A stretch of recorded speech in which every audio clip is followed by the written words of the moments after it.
नाज़रीन, तब्दीली सरकार पारा पेट्रोल के अघनि में बार बार वाध सबब तलार में रोज़मर्रा जी शयुनि जा अघ चोट चढ़ी विया आहिनि।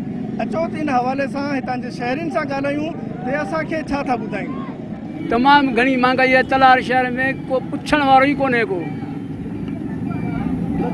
इन करे प्राय मेहरबानी से चऊं था अगूरती वारनि खे तो घटि में घटि अघ चेक करनि या डीसीओ वारा सभु अचनि ॾिसनि। पर तलार शहर में थोड़ी बरसात जी फुड़ियूं पवनि थियूं त हर बकर भाॼी सभु महांगो थियो थो वञे।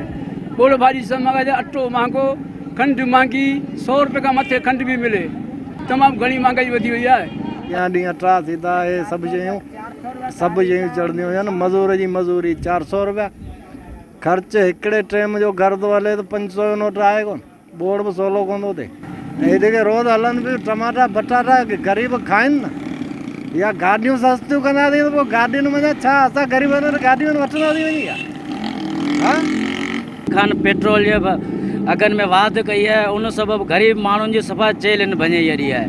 असां तलार वारसी इमरान खान के ऐं सिंध गवर्नमेंट वज़ीर आला मुराद शाह के अपील था करियूं तो खुदारा ही जेको तव्हांजो पेट्रोल जो ॾिनल फ़ैसिलो आहे उहो वापसि वठो।